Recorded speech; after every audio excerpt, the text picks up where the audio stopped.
Now, one of the things that I want to talk to you about here tonight, this afternoon, is really simple. And that is, everyone here is in business, and there's a problem that all businesses have. We're in the most competitive environment we've ever been in.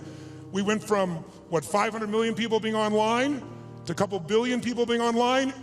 And in the next 4 years, they're saying we're going to have 3 billion more online. That means this entire world is a bigger market. If you're the person that adds more value, it also means you're going to have more competitors than you've ever seen in your life. How many think the economic world that we're in today is going to stay the way it is? Raise your hand. How many think that the economic environment is going to go through seasons? We're going to have some more ups and downs as we adjust to what's happening in the world here. Say aye. Well, then if we know that, our goal, you and I as leaders, should be to anticipate that. In fact, everyone in this room is a leader of something, whether you're the leader of a company or whether you're a leader of a department or whether you're a parent or hopefully you're a leader and not a follower. If you're a leader, you've got to exercise that skill. And so I want to talk to you about that and one of the most important skills of that.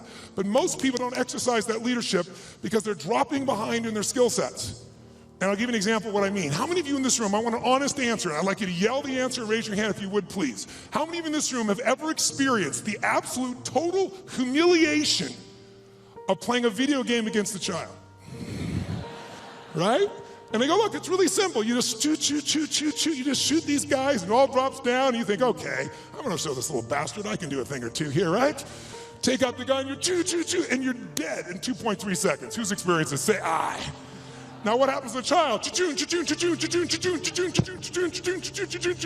And about 45 minutes later, you get your second turn. Am I right?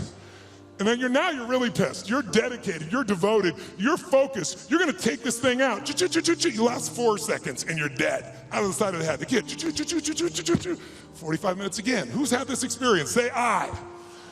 Why does the child always win? Is it because they're faster? Is it because they're smarter? Is it because they're stronger?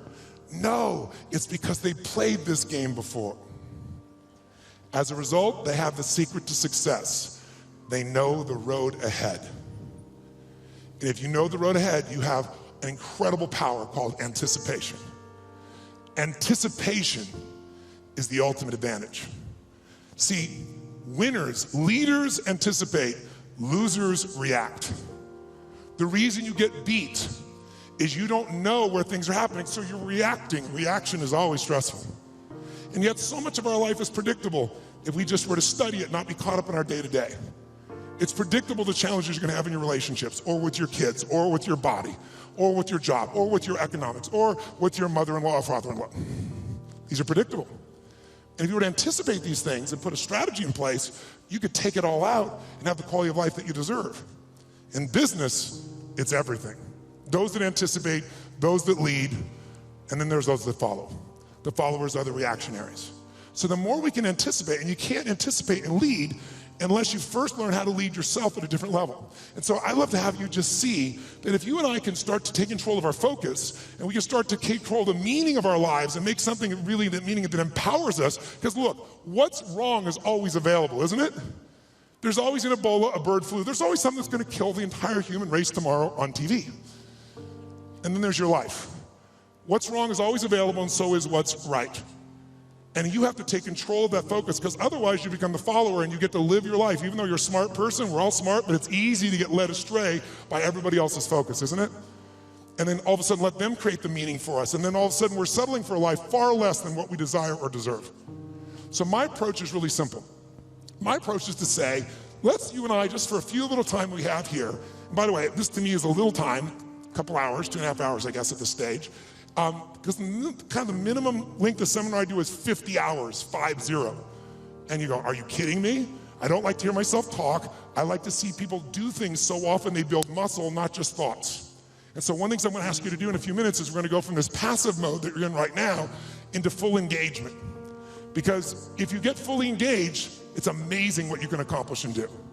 When you're partially engaged, you get a little bit of result. When you're disengaged, we all know what you get, nothing. And we live in a society where most of us are so overwhelmed. There's so much information. We're not having any problem with information. We're drowning in information, but we're starving for wisdom. And so we gotta separate it out.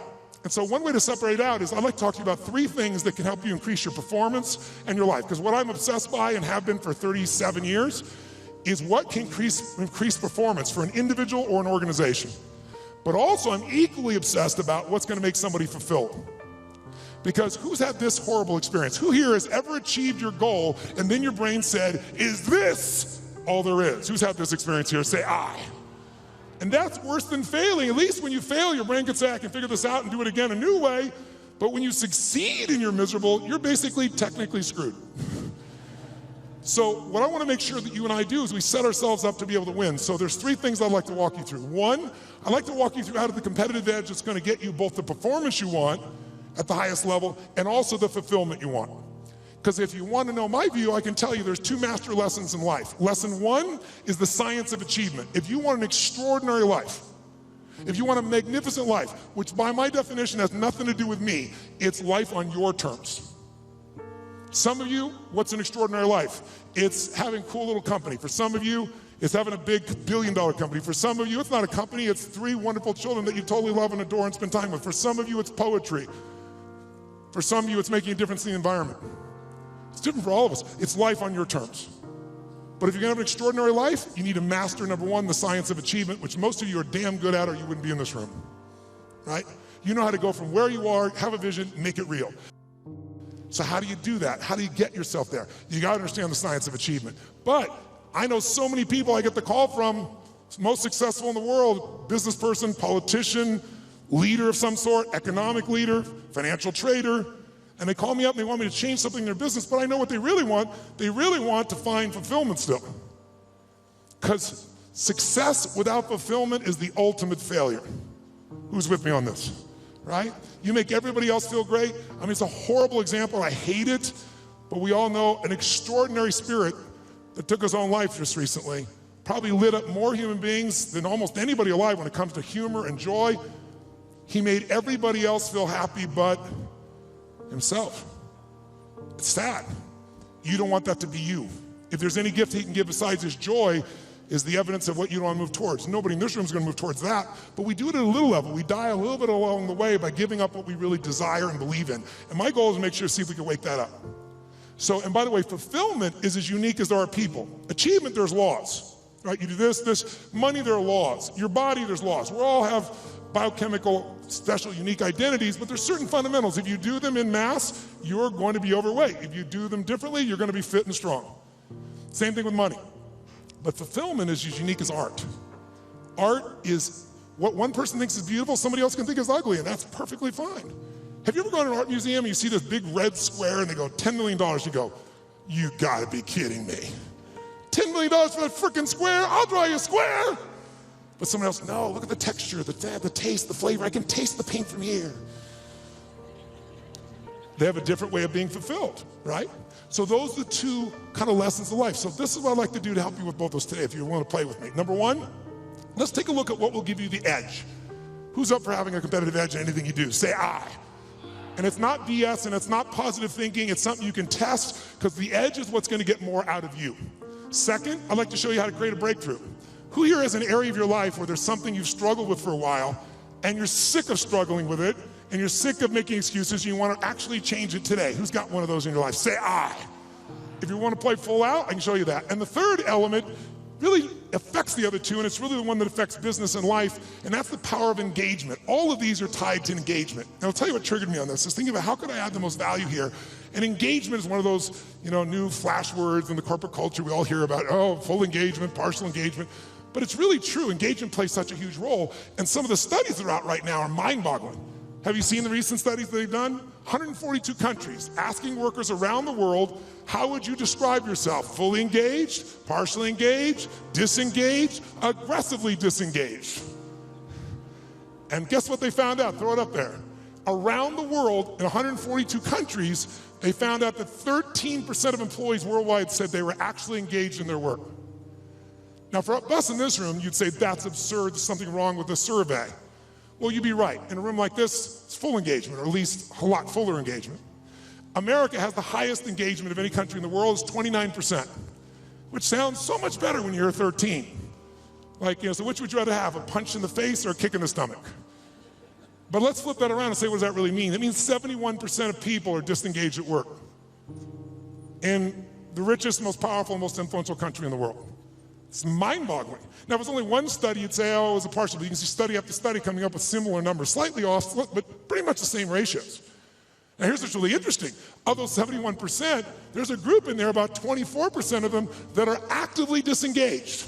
You know what that means? That means they hate what they do and they hate you. Now, this is pretty important, isn't it? They hate what they do, they hate you, and they will actively work to disempower the organization. Who has ever bumped into one of these humans? Raise your hand, say I. Okay, so when you bump into these humans, it's not usually a pleasant experience, and we all know they're out there. And by the way, how much damage can they do in a world that has, social media everywhere, where good news travels fast and bad news travels faster, and people don't care what the truth is afterwards. It's a cool story, it makes it go. So this is an area that if you're gonna change your business, you gotta make a difference. So here's what I'm looking at. What makes the difference in people? What makes the difference in an organization? And I would submit to you that it isn't getting a head start. You can find individuals who you give everything to. You can love on them, give them a great education, they get a great economic background, and can spend the rest of their life going in and out of rehab. Who's seen this before, knows what I'm talking about? Say I. On the other hand, you see people that life's kicked in the face, somebody's been abused mentally, emotionally, physically, you name it, and they become the Oprahs of the world. So it's certainly not, advantage does not come because you were given something. And by the way, in business, advantage doesn't come because you have most resources. Companies with most resources don't win. The most resourceful companies win. The most resourceful companies are the ones where employees are the most engaged. And it's statistically proven. You look around and you say, who had the lead? Well, before YouTube, there was Vimeo. They had a year jump. Pretty much the same technology, just didn't engage as many people. Before Google, there was, what happened, Yahoo? If you're out there, what the hell happened to you people? Right? Before Facebook, there was, what happened to MySpace? Facebook was more engaging. Engagement is really the new factor. Being able to be fully engaged. And by the way, in your intimate relationship, how important is engagement? Some guys go, very important, I want to put it off as long as I can. No, I don't mean that. Full engagement in that area is going to determine the level of fulfillment you have or don't have in a relationship, right? The more engaged somebody feels that you are with them, the more energy you have, the more connection you have, the more aliveness you have. So part of what I'd like to kind of experiment with here is kind of discover what creates engagement for real with you, what creates disengagement, because these are huge factors. Because if you understand what they are, your level of performance, your level of results, your level of leadership, your level of joy will change very, very radically. Who's with me that engagement is not just a term, but something that can make a difference in your body? Let me see a show of hands, say I. Now, I'm asking for your hand raised for some engagement. Because here's what research shows. If you listen to me passively as I'm talking here, guess what? Within a month, if you just listen, sit passively, which most of you are doing, and there's nothing wrong with it, it's what you've been doing your whole life, what you've been taught to do, you'll remember about 10% of what I say 2 months from now, which basically means you wasted your time today and I wasted mine. 10%. How many came here because you want to learn something, do something, change something, make something stronger or better? Say I. If you're going to master something, you need to get the repetition where you get it in your body and you bring emotion to it, and enough motion, enough repetition, it gets in your body, and now it becomes physical mastery where you don't think about it and you just do it. Mastery is tying your shoes. Most of you can do this, chew on some gum, send a text simultaneously. Not some people leave their tongue out while they're doing it, but you get the idea. If you do something enough, you're confident enough, you're certain enough it's in your body, that's mastery. So I'd like to see if we couldn't get to a different level of mastery in this. And what I'm gonna ask you to do is, by the way, if you listen and take notes, just write those notes down or you type them in, whatever you do, research shows you'll retain about 40 to 50% of what's been said.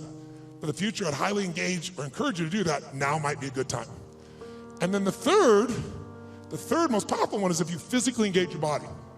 If you ask you a question, yell back the answer, or in a few minutes, I'm gonna ask you to actively engage in a different level, engage with each other, do some crazy things you wouldn't normally do. What that does, it brings up engagement, 80, 90% retention, because now it's not just a thought or a right, it's a feeling in your body as well. And if you do that, you're gonna retain it. Who's up for doing more and holding on to more? Say I. Then to do that, I'm gonna ask a couple things. One is if I ask you a question, please yell out the answer. You're already doing that, you're being very kind, but don't be kind anymore. Do it with more passion and intensity. Because I'm not gonna ask you questions you don't know the answer to, because I want you to feel good about yourself. But if you yell out the answer, you'll activate your body's nervous system. Make sense? And the more you activate, the more energy you'll have. We live in a passive society, and if we're gonna engage, by the way, the companies that engage, The companies that have records of 24, the top 25% in the country, highest levels of engagement of employees, companies like Google, companies like Salesforce, companies like Apple, companies like Facebook. And by the way, guess what all the research shows? 22% more profitability, almost 1 for 1. For every percentage of increased engagement, you almost get an increase of profitability. But I would argue you get that in your personal life as well. The more engaged you are, the more the other person will become engaged. You want to get somebody engaged? You get engaged. Think about it. Everyone in this room is a leader. What's our job to do as a leader? Our job is maximize resources, right? How do we take whatever resource and get more out of it? Ourselves, other people, our economics, our business, our technology. That's the job of a leader. But you can't maximize resources if you don't have full engagement. So I'd like to see if we could increase that. And so one simple way of doing that, increasing that engagement, is to start with us. Because by the way, are you going to engage other people if you're not engaged? Yes or no? Yes or no? Are you going to be able to touch other people if you're not touched? Are you going to move other people if you're not moved?